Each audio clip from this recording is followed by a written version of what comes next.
Hello students.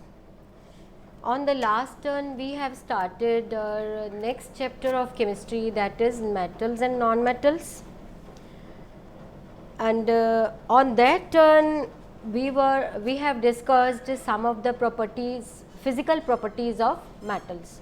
So first of all I will recall the physical properties of metals.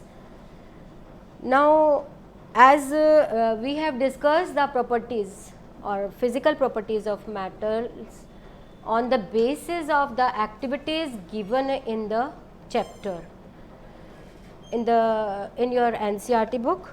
So now I am recalling those properties. So first property of metals is their hardness.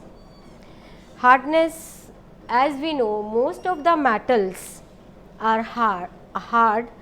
Example, iron, zinc, copper, platinum, etc. These all are hard, but some metals like sodium, potassium, they are so soft that they can be cut with a knife.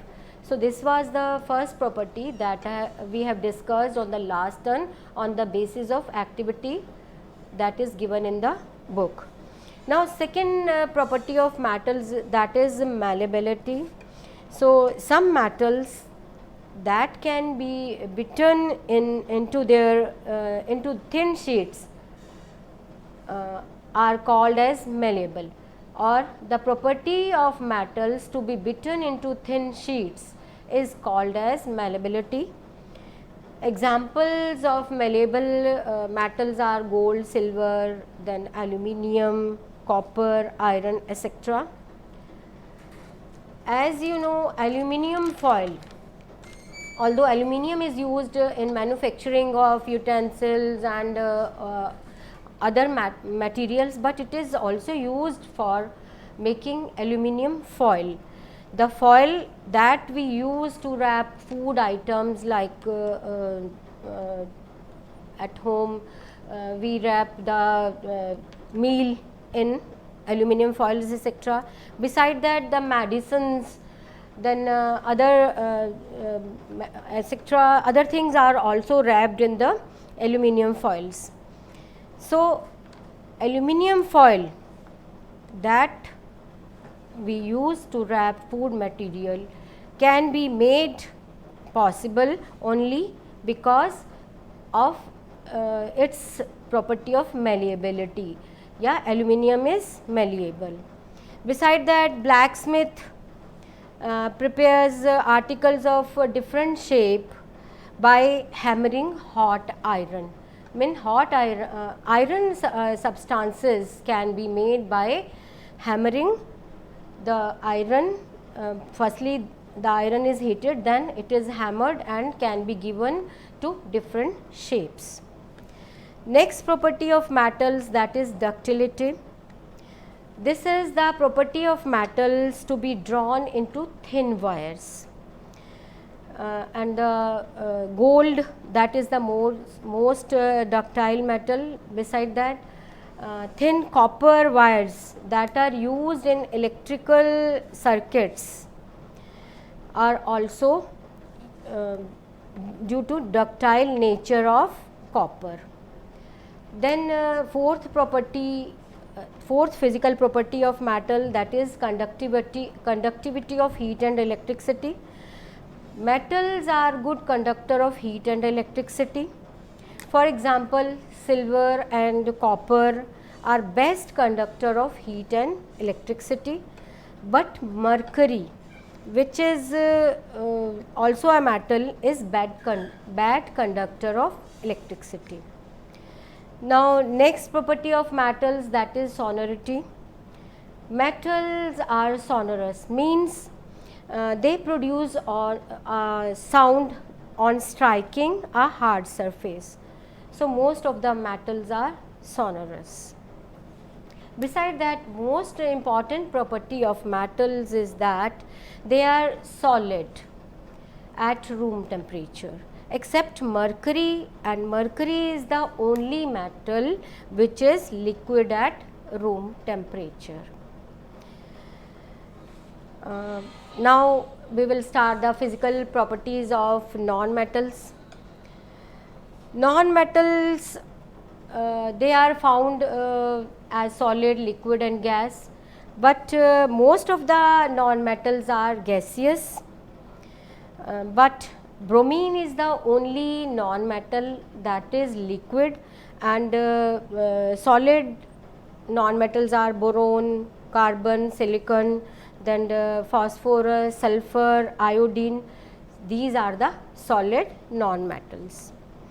Now, physical properties of non-metals. Non-metals are neither malleable nor ductile. Means non-metals cannot be hammered into thin sheet and they cannot be drawn into thin wires. For example, when a non-metal phosphorus or sulfur is hammered or stretched, it breaks into pieces. In other words, we can say non-metals are brittle, mean they break down on hammering. Next property, that is luster. So, non-metals are mostly dull and they do not have any luster, but iodine is the only non-metal